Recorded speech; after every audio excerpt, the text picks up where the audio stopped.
اعوذ باللہ السمیع العلیم من الشیطان اللعین الرجیم بسم اللہ الرحمن الرحیم الحمد للہ الملک الحق المبین المتصاغر لعظمتہ جبابرۃ الطاغین المتخاضع لکبریائہ عتاۃ المتمردین المعترف بربوبیتہ سائر الخلق اجمعین والصلاۃ والسلام والتحیۃ والاکرام علی اشرف النبیین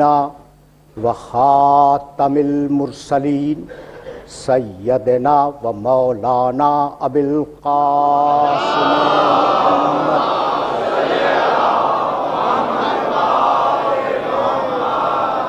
و اہل بیتہ الطیبین الطاہرین المعصومین المظلومین اما بعد فقد قال اللہ سبحانہ وتعالی فی محکم کتابہ المبین بسم اللہ الرحمن الرحیم اذا جاء نصر اللہ والفتح ورأیت الناس يدخلون في دین اللہ افواجا فسبح بحمد ربک واستغفرہ انہ کان توابا صلوات.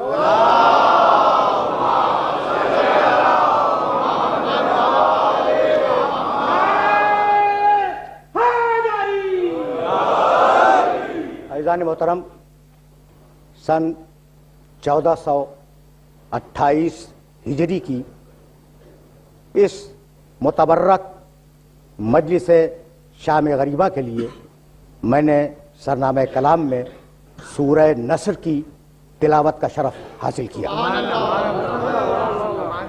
سورہ نصر ترتیب نزول کے اعتبار سے آخری نازل ہونے والے سوروں میں ہے، اور آج کی ترتیب تلاوت کے اعتبار سے اس کا نشان 110 ہے.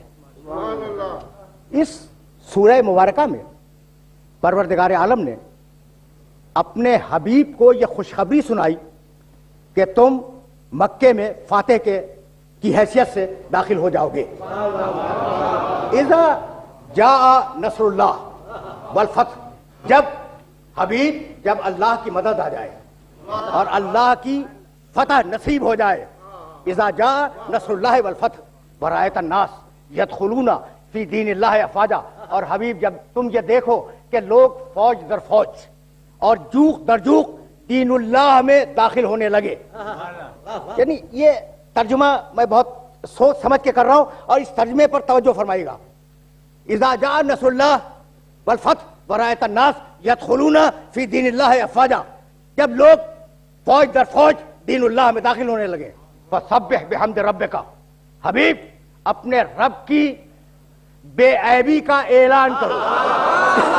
تسبیح کے معنی بے عیبی کا اعلان. فسبح بحمد ربک، حبیب اپنے رب کی بے عیبی کا اعلان کرو، لیکن اس کی حمد کے ساتھ، اس کی تعریف کے ساتھ. واستغفرہ، اور اس کی بارگاہ میں جا کر مغفرت طلب کرو. انہ کان توابا، وہ تو ہے ہی توبہ قبول کرنے والا. محفوظ ہو گیا ذہنوں کے اندر. ایک ترکیب پر گفتگو کرنی ہے، بہت توجہ رہے. اذا جاء نصر اللہ والفتح ورأیت الناس يدخلون فی دین اللہ افواجا، فی دین اللہ، جب تم دیکھو کہ لوگ اللہ کے دین میں داخل ہو گئے، کسی انسان کے بنائے ہوئے دین میں نہیں.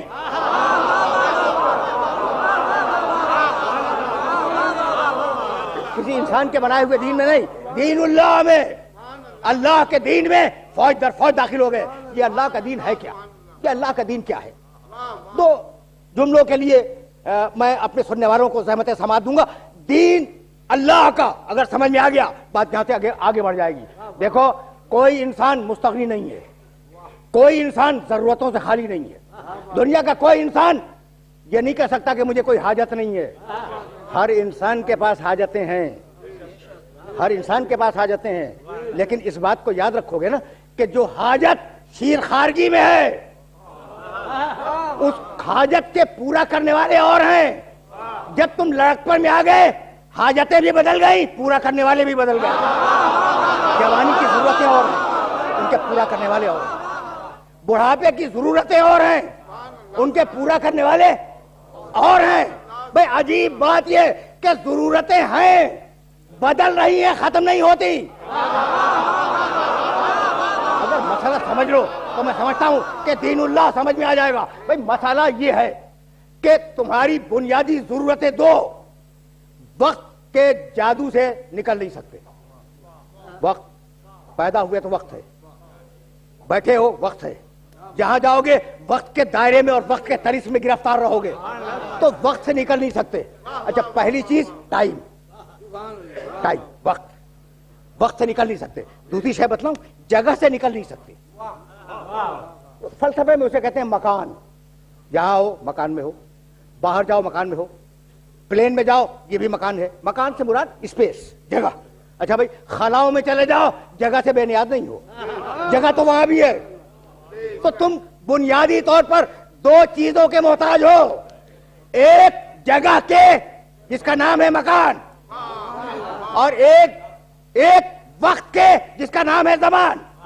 تو یہ سارا جادو مکان و زمان کا ہے.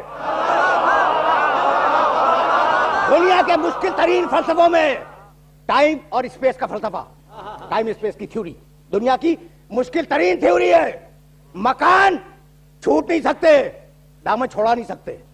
زمان وقت دامن چھوڑا نہیں سکتے. اب میں تمہیں بتلاؤں کہ قرآن کا فلسفہ کیا ہے. بسم اللہ الرحمن الرحیم, الحمدللہ رب العالمین. سارے عالمین کا پالنے والا وہ ہے. جہاں جہاں تک مکان جائے اس کی ربوبیت جائے. مکان اور زمان کے فلسفے کو سمجھ لو. کائنات کی کوئی مخلوق زمان و مکان کے دائرے سے باہر نہیں ہے. بسم اللہ الرحمن الرحیم, الحمدللہ رب العالمین.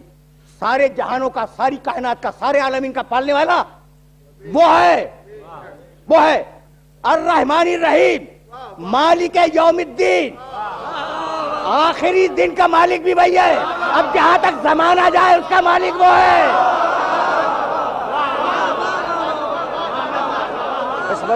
تو تم زمان و مکان کے قیدی ہو, تم زمان و مکان کے طرز میں اسیر ہو, اور وہ زمان و مکان کا رب ہے, زمان و مکان کا مالک ہے, زمان و مکان کا خالق ہے. تو تمہاری ضرورتیں کوئی بندہ تم جیسا پورا نہیں کرے گا.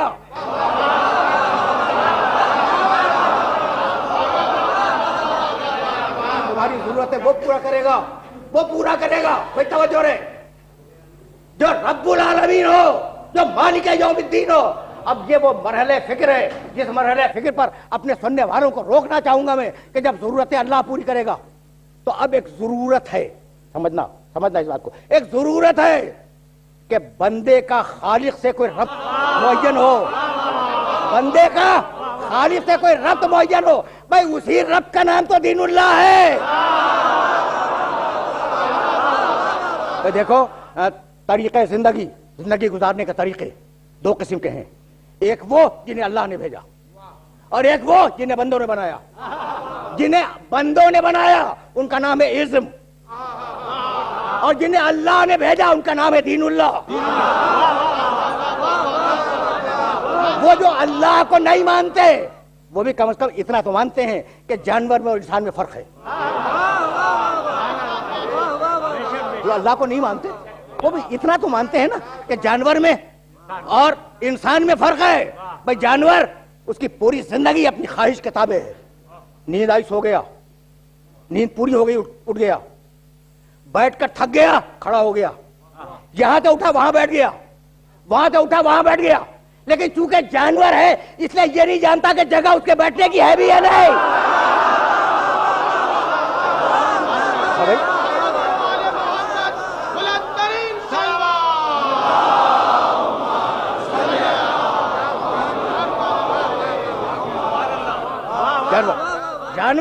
جانور اپنی خواہش کے تابع ہے. تم نہیں، پوری نسل انسانی خواہش کے ساتھ عقل بھی رکھتی ہے.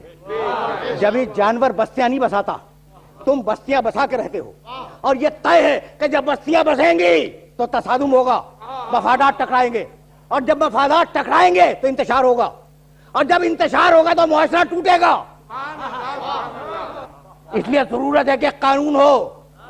اب وہ جو ازم والے تھے انہوں نے کہا قانون ہمارے پاس بھی ہے.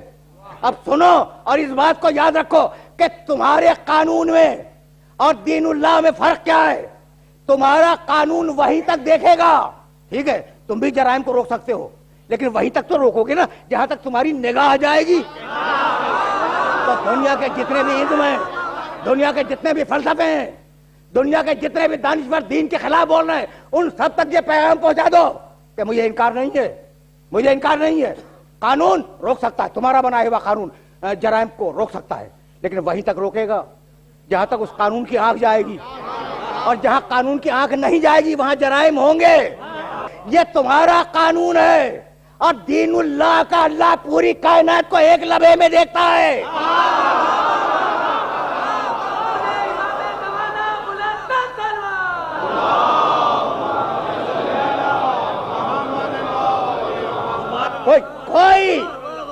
کوئی اس کی نگاہ سے چھپ نہیں سکتا. تمہارے قانون کی نگاہ سے چھپ رہے ہیں.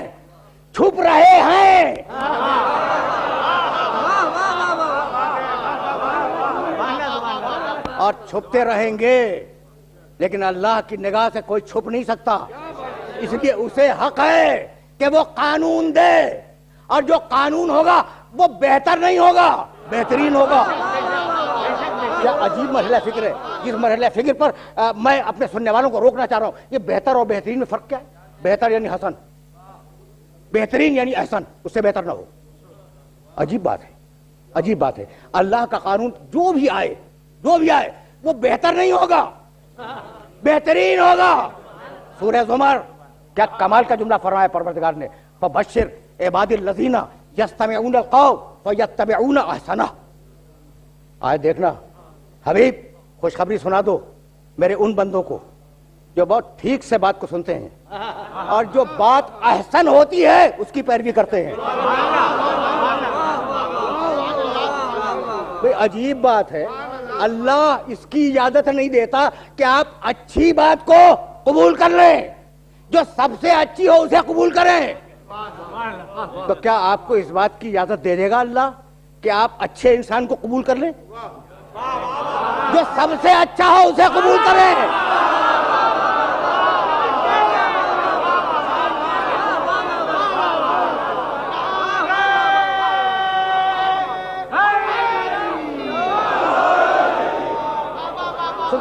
سنتے چلو، اس لیے کہ منزل فکر معین ہے اور وہاں تک جانا ہے.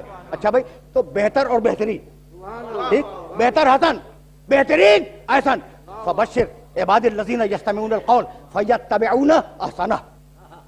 جو سب سے احسن قول ہو، یہ احسن کا لفظ ذہن میں رکھنا، جو سب سے احسن قول ہو پیروی اس کی ہوگی، احسن کی پیروی ہوگی. ٹھیک ہے نا؟ کیوں؟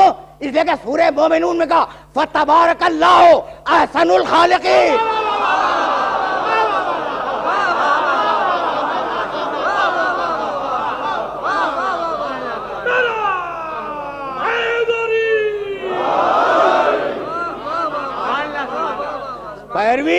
پیروی احسن کی ہو، لیکن تمہیں خلق کرنے والا احسن الخالقین ہے.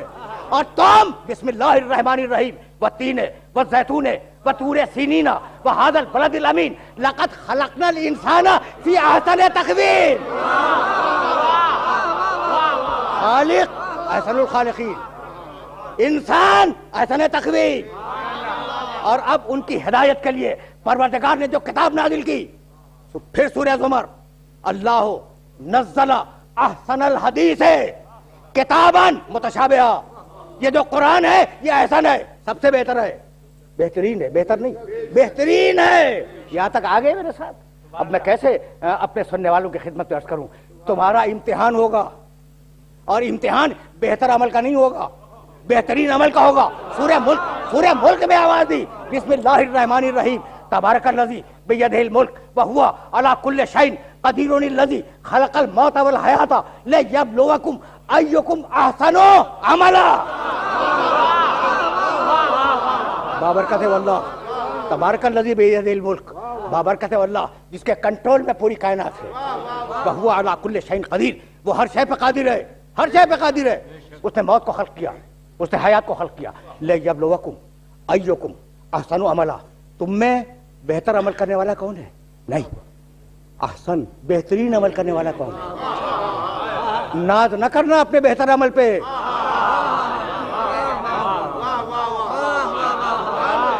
اگر تمہاری نگاہ میں تمہارا کوئی عمل بہتر بھی ہو تو اس پہ ناز نہ کرنا، اس لیے کہ وہ قبول کرتا ہے احسن کو، بہترین کو قبول کرتا ہے. اچھا، تو جب بہترین عمل کو قبول کرتا ہے تو جزا کیا دے گا؟ سورہ نیل 16واں سورہ قرآن مجید کا، من عمل صالحا من ذکر او انثی وهو مؤمن فلنحیینہ حیاتا طیبۃ ولنجزینہم اجرہم باحسن ما کانوا یعملون. جو بھی پرہیزگار انسان مومن ہو یا مومنہ ہو دنیا سے جائے، ہم اسے اس کے عمل کی احسن جزا دیں گے. بھائی احسن سمجھ میں آیا؟ احسن کہتے ہیں کوالٹی کو. اب یہ لفظوں میں واضح کر دوں، احسن کہتے ہیں کوالٹی کو، کہ جس کے کام میں کوالٹی ہوگی جزا اسے ملے گی. کوالٹی دیکھتا ہے اللہ، کوانٹٹی نہیں دیکھتا.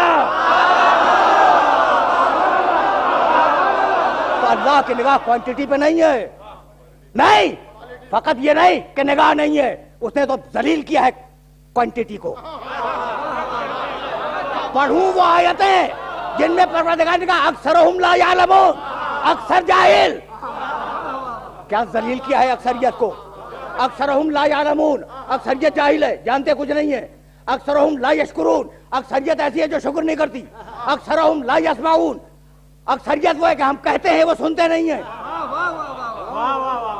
اکثرہم لا یشکرون، وہ شکر ادا نہیں کرتے جو اکثریت میں ہے. تو پروردگار کی نگاہ اکثریت پہ نہیں ہے، پروردگار کی نگاہ اقلیت پہ، بشرطے کہ احسن ہو.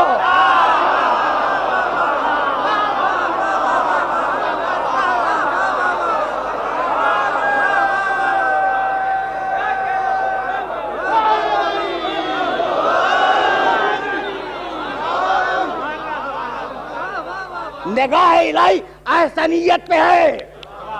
بھئی یہاں تک میرے ساتھ آگئے کہ احسن کو قبول کرتا ہے، اکثر کو قبول نہیں کرتا. اچھا، اس کا مطلب کیا ہوا؟ بہت ڈھیر سارا عمل لے آؤ، نہیں مانے گا. چھوٹا عمل ہو، اچھا ہو، مان لے گا. اب بتاؤ کہ ایک ضربت میں وقت کتنا لگتا ہے؟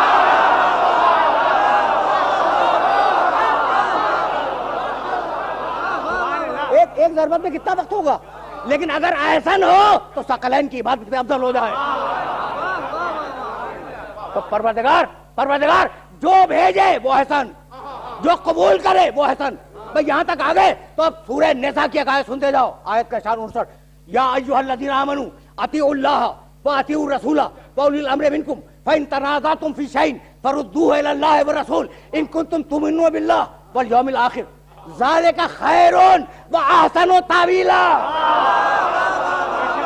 قرآن مجید کا چوتھا سورہ، آیت کا شان 59 یا ایھا الذین آمنوا، اے ایمان لانے والو. کیا زمانہ نزول کے جو قرآن کے نزول کے وقت موجود تھے فقط وہ؟ اے ایمان لانے والو، اے مومنو، جب تک ایمان لانے والے موجود ہیں. یہ آیت منسوخ نہیں ہے، یہ آیت منسوخ نہیں ہے، یہ خطاب جاری ہے. اے ایمان لانے والو، اطاعت کرو اللہ کی، اطاعت کرو رسول کی، اطاعت کرو اولی الامر منکم، اطاعت کرو ان صاحبان امر کی جو تم میں سے ہیں. فَإِن تَنَازَعْتُمْ فِي شَيْءٍ، پس اگر تمہارا آپس میں کوئی جھگڑا ہو جائے، آپس میں تمہارا کوئی اختلاف ہو جائے، فَرُدُّوهُ إِلَى اللَّهِ وَالرَّسُولِ ان کنتم تؤمنون باللہ والیوم الآخر، اگر قیامت پر اور اللہ پہ ایمان ہے تو خدا و رسول کی خدمت میں اپنے جھگڑے کو پیش کر دو. ذالک خیر و احسن تاویلا، یہی تمہارے لیے خیر ہے اور یہی تمہارے لیے احسن ہے. کس کی طرف پیش کرو؟ اللہ کی طرف. دوسرا کون؟ رسول کی طرف. تیسرا کون؟ اولی الامر منکم، وہ صاحبان امر جو تم میں سے ہیں. اب تم میں سے ہیں اس جملے سے دھوکہ نہ کھانا کہ کہیں بنانے بیٹھ جاؤ.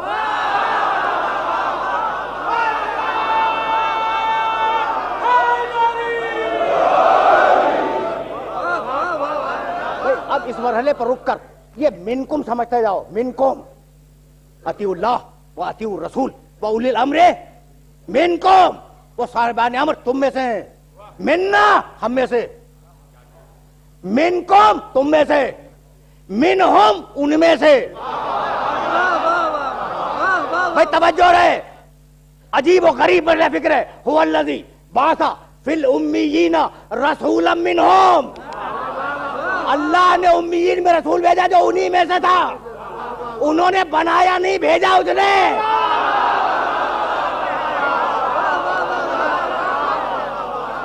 بھائی عجیب و غریب بڑا فکر ہے. انہیں حق نہیں دیا گیا کہ وہ رسول بنا لیں. ہے انہی میں سے, بنایا اللہ نے, بھیجا اللہ نے. صاحب امر تمہیں میں سے ہوگا, بنائے گا وہ. اب یہ مرحلہ فکر وہ ہے کہ میں یہ جملہ کہنے پر مجبور ہوں. یا ایھا الذین آمنوا اطیعوا اللہ و اطیعوا الرسول و اولی الامر منکم. اے صاحبان ایمان, اطاعت کرو اللہ کی, اطاعت کرو رسول کی, اطاعت کرو صاحبان امر کی جو تم میں ہی سے ہیں. تو جب تک ایک بھی مومن اس دنیا میں زندہ ہے ایک صاحب امر کا وجود ضروری ہے.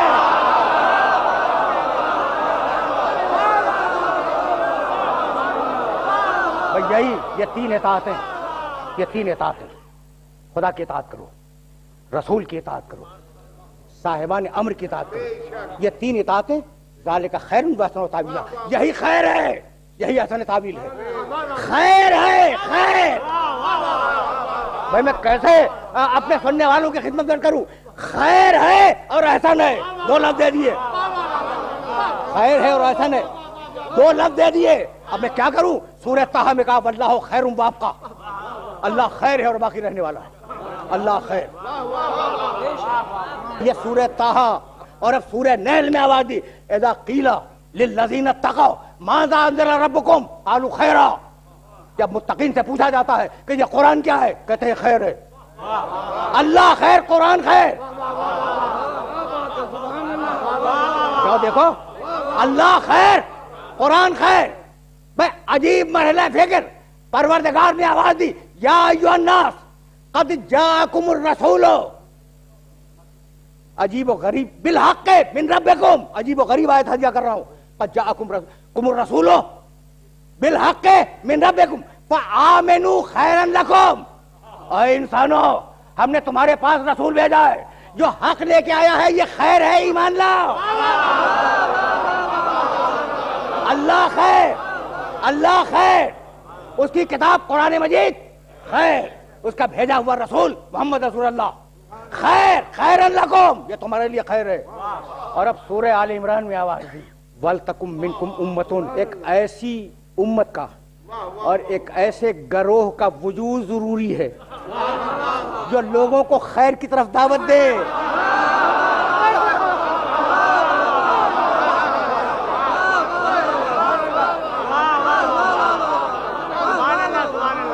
ضروری ہے تم میں ایک ایسے گروہ کا وجود ضروری ہے جو خیر کی طرف دعوت دے. سورہ آل عمران کچھ آیتیں چھوڑ کر کہا کنتم خیر امت اخرجت للناس.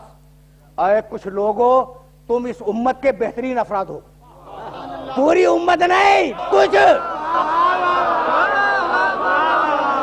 ٹھیک, اللہ خیر, اس کی کتاب خیر, اس کا رسول خیر, اس امت میں کچھ لوگ خیر.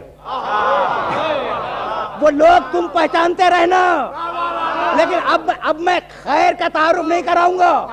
تو کیا اب آگے شر کا تعارف کراؤں گا؟ نہیں بھائی, نہیں نہیں, شر کے تعارف کی تو ضرورت ہی نہیں ہے. بھائی یہ ہے خیر. اب جو ان سے ٹکرا جائے وہ شر ہے.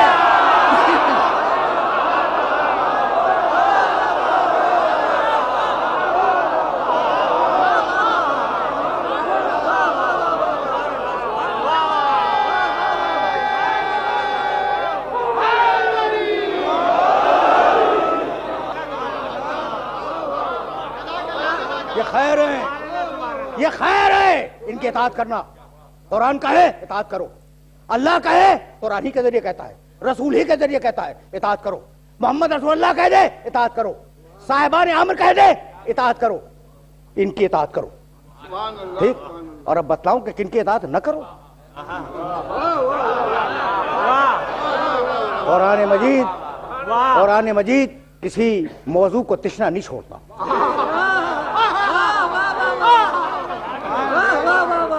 اطاعت کرو، ان کی اطاعت کرو.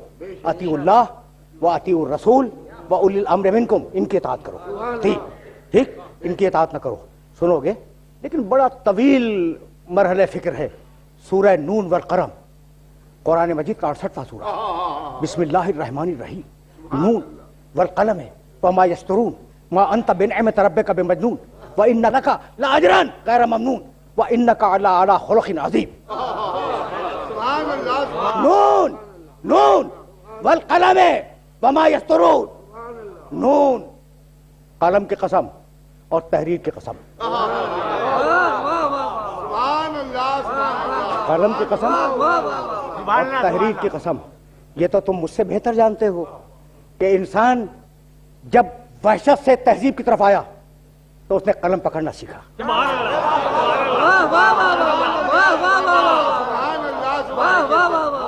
انسان، یہ تمہاری انسانی تاریخ، میرا متفق ہونا ضروری نہیں ہے تمہاری تاریخ سے، لیکن تمہاری تاریخ نے لکھا کہ انسان مہذب بنا ہے قلم کی ایجاد کے بعد. اس لیے کہ پیغام ترسیل مفہوم، پیغام پہنچانے کے دو ہی طریقے ہیں، یا بول کے پہنچایا جائے یا لکھ کے پہنچایا جائے، یا کتابت یا خطابت، یا تحریر یا تقریر. لیکن جو بات بول کے پہنچائی جائے وہ خلاؤں میں گم ہو جاتی ہے، اور اگر آوازوں کو قید کرو تو بہت دنوں محفوظ نہیں رہتی. جو چیز لکھ دی جائے وہ بہت دنوں قائم رہتی ہے. میرے نبی نے بول کے سنایا، کاتبوں سے کہا لکھو.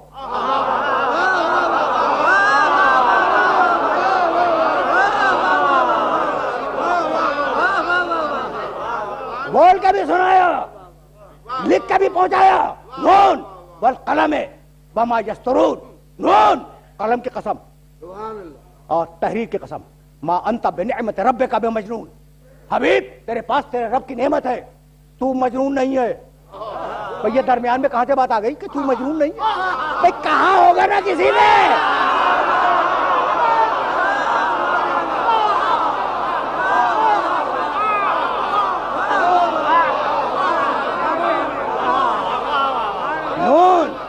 نون والقلم وما یسطرون ما انت بنعمت ربک بمجنون. حبیب تیرے پاس تیرے رب کی نعمت ہے، تو مجنون نہیں ہے. وَإِنَّ لَكَ لَأَجْرًا غَيْرَ مَمْنُونَ. ہم نے تیرے اجر کو دائمی کر دیا. اب جب تک تو ہے تیرا نام ہے، اور جب تک تیرا نام ہے تیرے نام پہ درود ہے.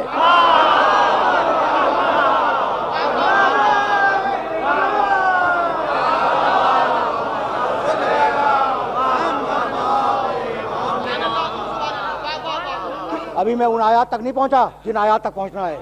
اچھا، ان لکا لاجرا غیر ممنون، تیرا اجر دائمی ہے. وانک لعلی خلق عظیم، اور حبیب تو صاحب خلق عظیم ہے. فستبصر ویبصرون، وہ بھی دیکھیں گے تو بھی دیکھے گا. بے ایکم المفتون کا دیوانہ کون ہے؟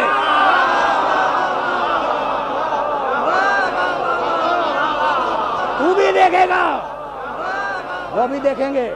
وہ جس نے تحریر میں اور تقریر میں انسانیت کو سب سے بڑا دستور دیا، اور جس نے اپنے کردار سے انسانیت کو سب سے بڑا قانون دیا، اس کے متعلق بات کر رہے ہو کہ مجنون ہے؟ اب جب تو صحیح کہ تمہیں یہی ذلیل کریں گے. تو بھی دیکھے گا، تو بھی دیکھے گا، وہ بھی دیکھیں گے.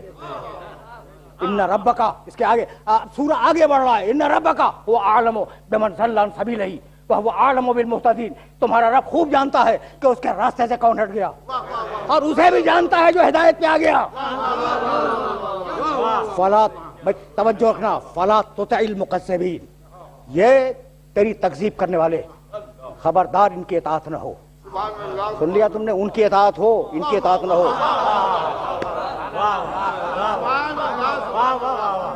دیکھ رہے ہو نا، ان کی اطاعت ہو، اطاعت کرو اللہ کی، اطاعت کرو رسول کی اور صاحبان امر کی. ان کی اطاعت رہو. فلا تطع المکذبین، خبردار تکذیب کرنے والوں کی اطاعت نہ ہو. ودوا لو تدہنوا فیدہنون، ان تکذیب کرنے والوں کی خواہش یہ ہے کہ کچھ تم ڈھیلے ہو جاؤ، کچھ وہ ڈھیلے ہو جائے اور درمیان میں مصالحت ہو جائے. ہر چیز پہ مصالحت ہو سکتی ہے، عقیدے پہ مصالحت نہیں ہو سکتی.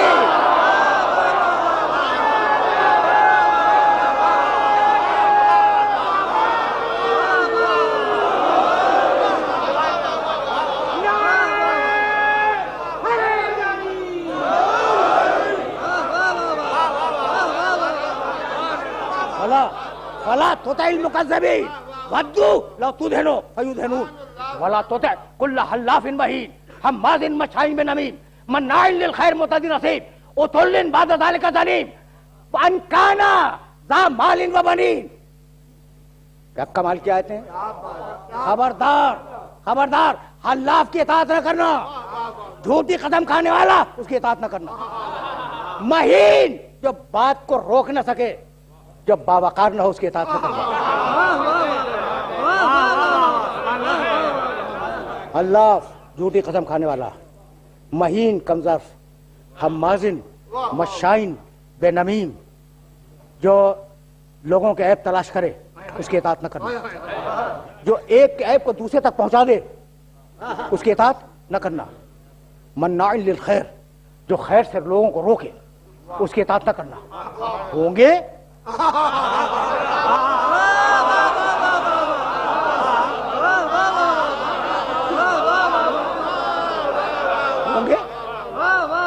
اب قرآن تو کلیات بیان کرتا ہے نا.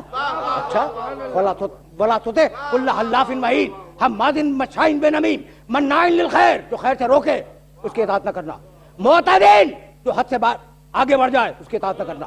اثیم، جو گنہگار ہو اس کی اطاعت نہ کرنا. عتل، جو سرکش ہو اس کی اطاعت نہ کرنا.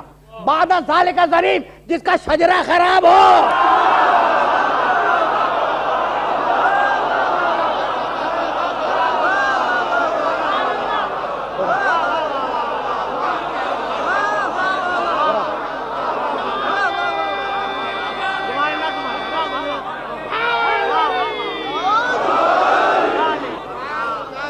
وہ جو ان صفات کا حامل ہو، خبردار اس کی اطاعت نہ کرنا، چاہے اس کے پاس مال ہی کیوں زیادہ نہ ہو اور چاہے اس کے بیٹے ہی کثیر کیوں نہ ہو. اس لیے کہ ہماری نگاہ بیٹوں کی کثرت پہ نہیں ہوتی. ہم نے تو بیٹے والوں کا غرور توڑ دیا. اپنے حبیب کو ایک بیٹی دے کر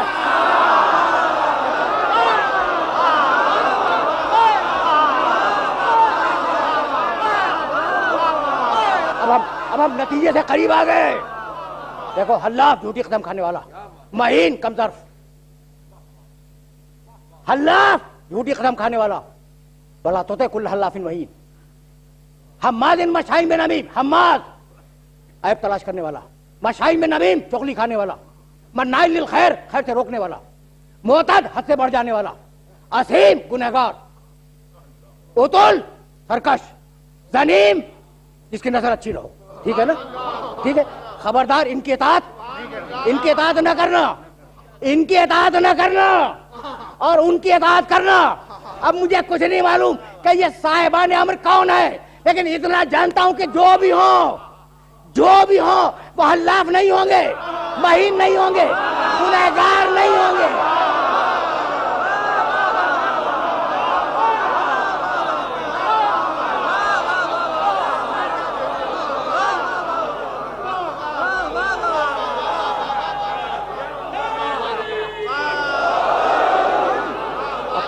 پھر واپس چلے سورہ مبارکہ کی طرف.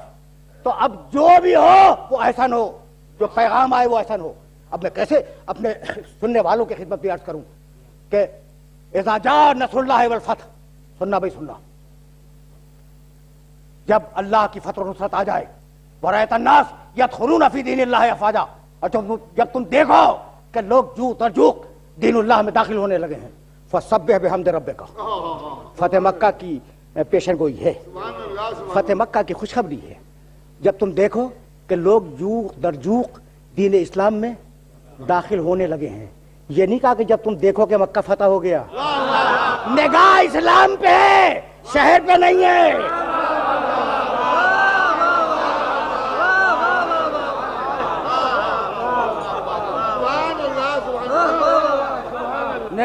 نگاہ دین اللہ پہ، قرآن کی نگاہ دین اللہ پہ. کہ جب تم دیکھو کہ لوگ دین اللہ میں جو داخل ہونے لگے. یہ نہیں کہا کہ جب مکہ فتح ہو جائے، نہیں. مکے کے فتح ہونے کی حیثیت کیا ہے؟ حیثیت تو یہ ہے کہ لوگ دین اللہ میں آ جائیں. فسبح بحمد ربک واستغفرہ انہ کان توابا. تو سبح حبیب تسبیح کرو. سبحان اللہ سبحان اللہ. تسبیح کے معنی اللہ کی بے عیبی کا اعلان. بحمد ربک اپنے رب کی تعریف کے ساتھ تسبیح کرو. سبحان اللہ سبحان اللہ. واستغفرہ اس کی بارگاہ میں سر نیاز کو رکھ دو. بہت ٹھوک بجا کے ترجمہ کر رہا ہوں واستغفرہ کا. اس کی بارگاہ میں سر نیاز کو رکھ دو. انہ کان توابا، وہ تمہارے ہر سجدے کا قبول کرنے والا ہے.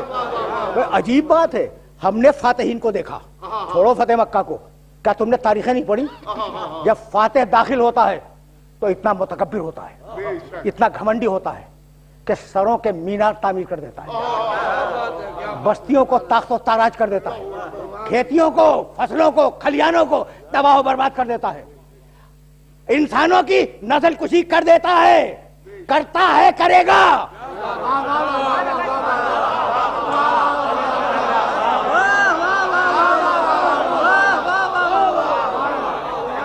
کرتا ہے، کرے گا. اس لیے کہ یہ تو ازم کا مزاج ہے نا.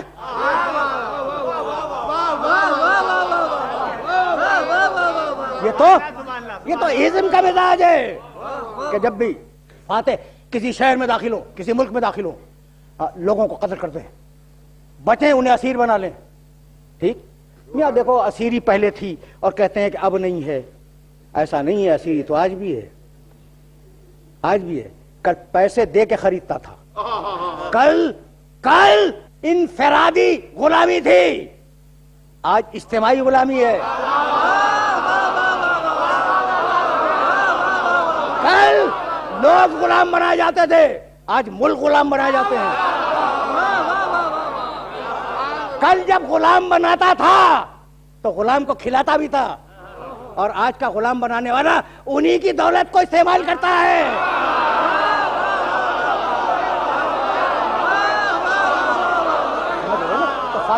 فاتح ازم کا فاتح اس شان سے آتا ہے معاشرے میں کہ سروں کے انبار لگا دیتا ہے، سروں کے مینار تعمیر کرواتا ہے. ٹھیک ہے نا، مانگوں کو اجاڑ دیتا ہے، عصمتوں کو تباہ کر دیتا ہے. یہ وہ فاتح ہے جس میں گھمنڈ آ گیا، جس میں تکبر آ گیا. اور حبیب تو بھی فاتح ہے، مکہ فتح کرے گا، لیکن جیسے ہی فتح ہو فسبح بحمد ربک، سبح بحمد ربک، اپنے رب کی تسبیح پڑھو، اپنے رب کی حمد کرو.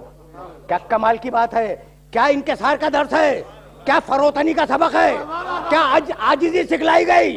بھائی ٹھیک ہے، اپنے نبی کو عاجزی سکھلا دی، یہ ہمیں کیوں سنا رہا ہے؟ بھائی بتلانا یہی تھا کہ اگر اس کی امت میں ہو تو اتنے بلند بنو کہ دنیا دیکھ کے کہے کہ جب امت ایسی ہے تو نبی کیسا ہوگا.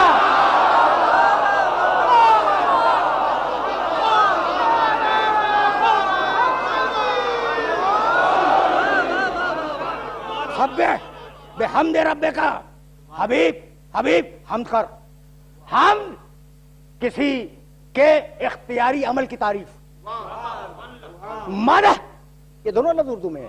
مدح اضطراری عمل کی تعریف، فطری عمل کی تعریف.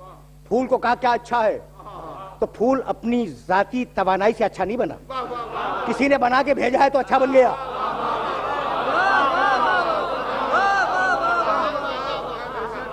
ٹھیک ہے نا، سب جانتے ہیں. حبیب ہم کر، اپنے رب کی ہم کر، اپنے رب کی تسبیح پڑھ. تو تو ہے ہی محمد، ہم کر.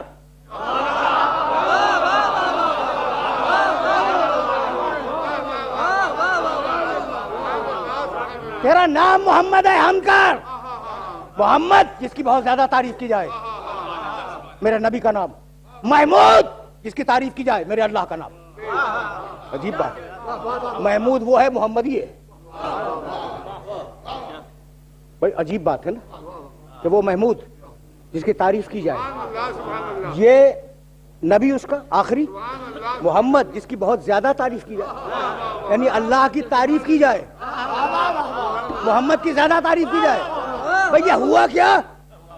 اللہ کی تعریف بس تعریف، محمد کی زیادہ تعریف۔ تو بھئی بات یہ ہے کہ اگر پوری کائنات مل کر اللہ کی تعریف کرنا چاہے تو اللہ کی تعریف کا حق ادا نہیں ہو سکتا۔ کسی میں دم ہے جو کہے کہ ہم نے اللہ کی تعریف کا حق ادا کر دیا؟ پوری کائنات مل کر، ساری مخلوقات مل کر اگر خالق کی تعریف کا حق ادا کرنا چاہیں تو ممکن نہیں ہے، لیکن اگر خالق اپنے بندے کی تعریف کر دے تو حق ادا ہو گیا۔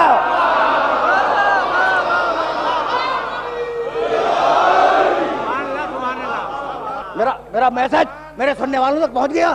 وہ محمود، تمہارا رب، تمہارا اللہ محمود، تمہارا نبی محمد۔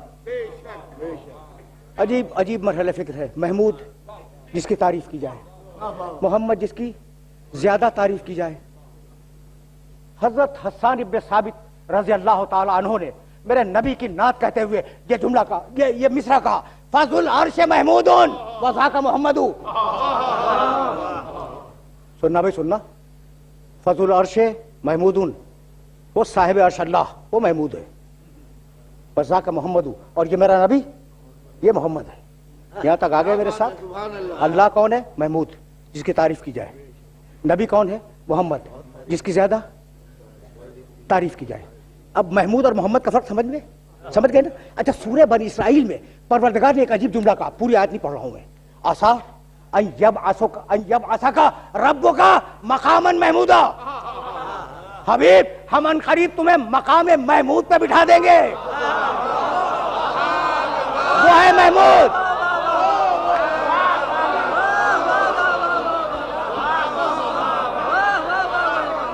عسیٰ وہ اللہ محمود، اس کا نبی آخری محمد۔ عسیٰ ان یبعثک ربک مقاما محمودا۔ حبیب ہم تمہیں قیامت کا دن، اب ترجمہ بدل رہا ہوں، حبیب ہم تمہیں قیامت کا دن مقام محمود پہ بٹھا دیں گے۔ اب سمجھ میں آیا کہ قیامت میں اللہ نظر نہیں آئے گا، وہ نظر آئے گا جو مقام محمود پہ ہے۔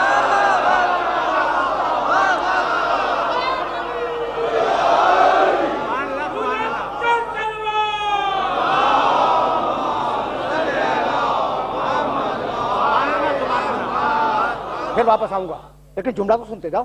میرا اللہ محمود، میرا نبی محمد۔ یہ نام کس نے رکھا؟ میرے نبی نے کہا، میرے نبی نے کہا کہ اللہ نے میرے نام کو عرش کے حجابوں میں چھپا کے رکھا تھا۔ میرے نبی سے پہلے یہ نام نہیں ملتا، میرے نبی سے پہلے یہ نام نہیں ملتا۔ میرے نبی نے کیا فرمایا کہ اللہ نے میرے نام کو عرش کے حجابوں میں چھپا کے رکھا تھا۔ اچھا بھئی، اب میں تمہارے نبی کا واسطہ دیتا ہوں، مجھے اتنا بتلاؤ کہ یہ نام رکھا کس نے؟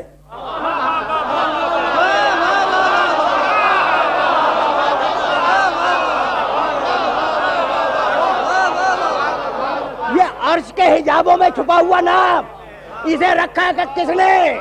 تو دو قول ہیں، یا عبد المطلب نے رکھا یا ابو طالب نے رکھا۔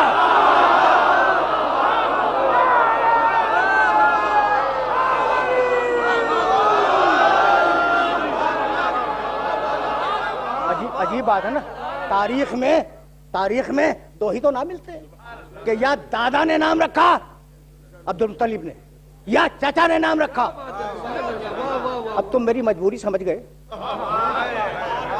کہ میں بار بار ان باپ بیٹوں کا تذکرہ کیوں کرتا ہوں، عبد المطلب اور ابو طالب۔ بھئی ابھی یہ تو میری مجبوری ہے نا، باپ بیٹے، یعنی ایک میرے نبی کا دادا، ایک میرے نبی کا چچا۔ بھئی اب میں کیا کروں، یہ میری مجبوری ہے کہ دنیا کے ہر دادا نے کافر پوتا پالا۔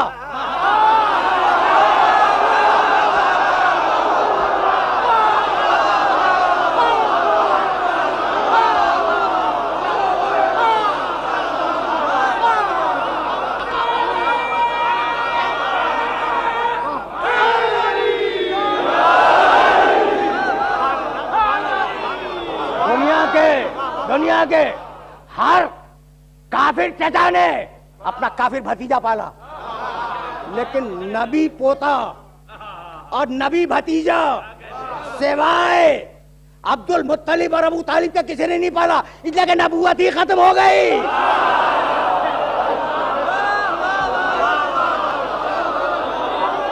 اب کیا پالو گے؟ یہ ہے مقام محمد۔ بھائی سمجھ رہے ہو؟ خدا کی قسم اب میں عجیب مرحلہ فکر پہ آ گیا۔ نام ہے محمد، حشر کا دن بیٹھا ہوا ہے مقام محمود پر۔ بھائی اللہ کی رؤیت تو ہو نہیں سکتی، اللہ نہیں دیکھا جا سکتا۔ دیکھے جانے کے لیے ایک مناسب فاصلہ ضروری ہے، اتنا دور نہ ہو کے نظر نہ آئے، اتنا قریب نہ ہو کے پھر نظر نہ آئے۔ بھائی آنکھ ہی پہ لا کے رکھ دو، اور وہ اتنا دور کہ خلاؤں میں بھی نہیں ملا، اور اتنا قریب کے رکھے گردن سے زیادہ قریب، کیا دیکھو گے؟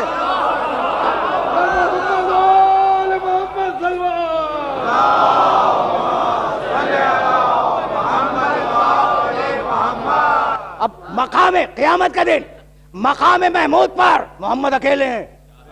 خدا کی قسم یہ وہ مقامات ہیں جہاں لفظوں کی سانسیں رک جاتی ہیں۔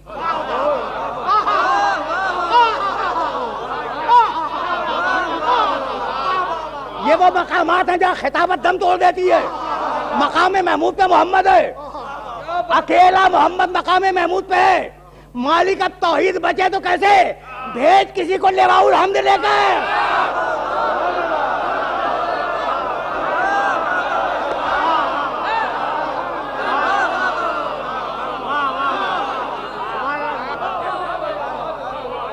جذبوں کی سانس اکھڑ جائے، خدا کی قسم جذبوں کی سانس اکھڑ جائے، مقام محمود پہ اکیلا محمد ہے۔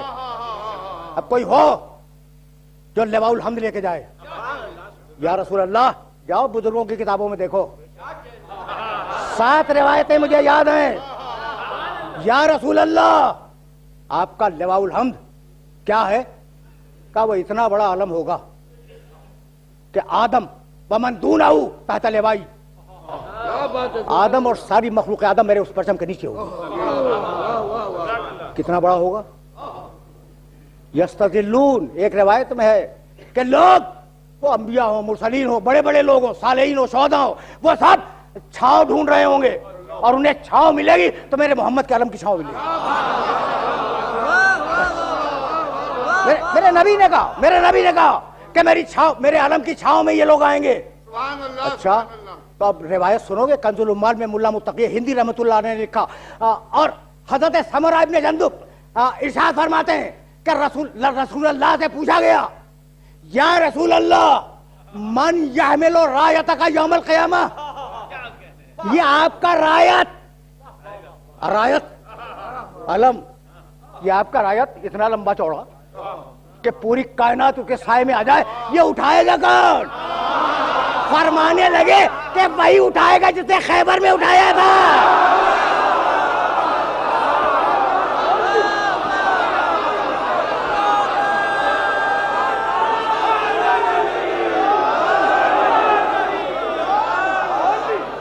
بس میرے دوستو، میرے عزیزو، بات کو اب تلخیص پا جانا ہے اس مقام پر۔ میں نے تو نقل بالمعنی کر دیا، یا رسول اللہ آپ کا وہ رایت اٹھائے گا کون؟ جانتے ہو کیا کہا؟ حملہا من حمل فی الدنیا علی بن ابی طالب، وہی جس نے دنیا میں اٹھایا تھا، وہ علی میرے رایت کو اٹھائے گا۔ رایت یعنی علم، اب میں کیسے بھول جاؤں؟ لأوطین الرایت غدا رجلا کرارا۔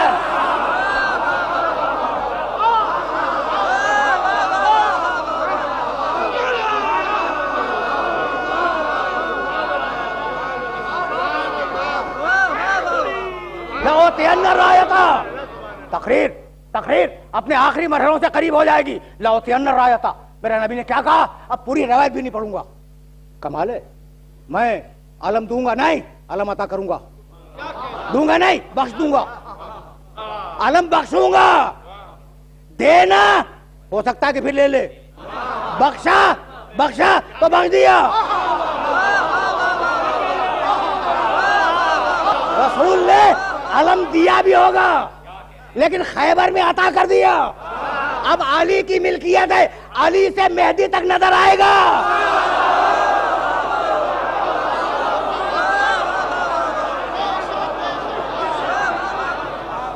اب سمجھ میں آیا؟ اب سمجھ میں آیا کہ علی سے مہدی تک نظر آئے گا. بھائی اب نہیں معلوم کہ میرے جوان اس جملے کی طرف متوجہ ہیں یا نہیں. بھائی ملکیت ہے علی کے خاندان کی، بھائی جبھی تو اٹھا رہے ہو نا.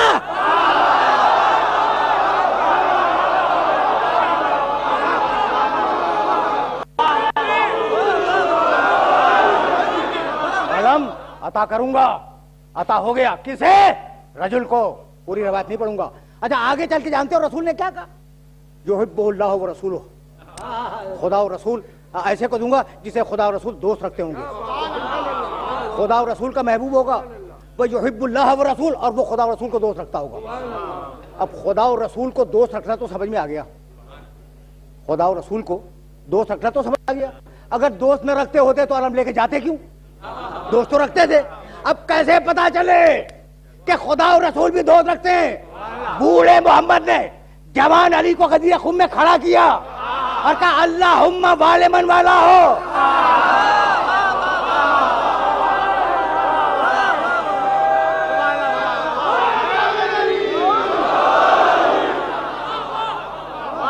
وہ آدھے من آدھا ہو.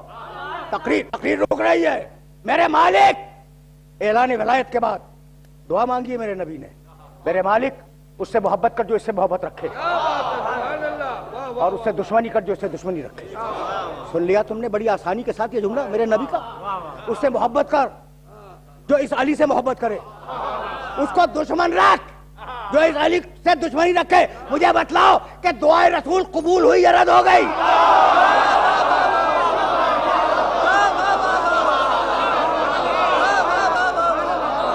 بھائی قبول ہوئی نا. دعائے رسول رد نہیں ہو سکتی. قبول ہوئی کہ پروردگار اس سے محبت کر جو علی سے محبت کرے، اس کو دشمن رکھ جو علی سے دشمنی رکھے. اب قیامت تک جو بھی علی کا دوست ہے خدا اور رسول کا دوست ہے، اور جو بھی علی کا دشمن ہے خدا اور رسول کا دشمن ہے.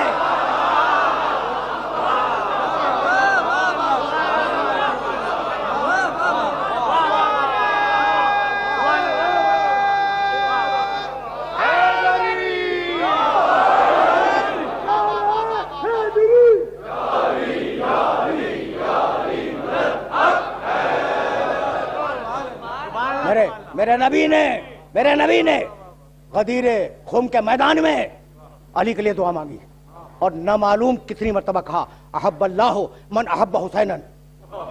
جو حسین سے محبت کرے اللہ اس سے محبت کرے.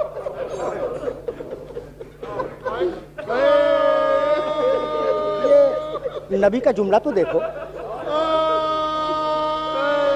احب اللہ من احب حسینا، اللہ اس سے محبت کرے. یہ دعائیہ جملہ ہے، جو میرے حسین سے محبت کرے. یہ آج کی مجلس شام غریبہ اسی منشائے محمد کی پیروی میں، اسی خواہش کا اتباع ہے. ہم حسین ابن علی کے ساتھ اظہار محبت کے لیے جمع ہوئے. یہ کون حسین ابن علی ہے؟ یہ کون سا حسین ابن علی؟ راکب دوش رسول. یہ کون حسین ابن علی؟ الحسن والحسین سیدہ شباب اہل الجنہ. یہ کون حسین ابن علی؟ رسول کی بیٹی کا بیٹا. یہ کون حسین ابن علی؟ یہ وہی حسین جو عاشور کے دن کہہ رہا تھا حال من ناصر ینصرنا.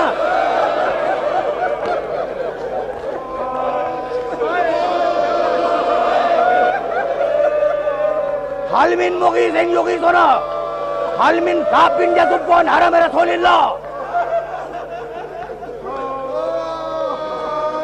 واقعات کو سمیٹ ایک مرتبہ آئے، اور آنے کے بعد آواز دی کہ فضا میرا پرانا کپڑا لے، لیکن میری بہن زینب کو خبر نہیں. جب لا رہی تھی نا فضا تو شہزادی نے دیکھ لیا تھا اور کہا تھا فضا تیرے دامن میں کیا ہے؟ فضا خاموش کھڑی تھی. جب بہت اصرار کیا شہزادی نے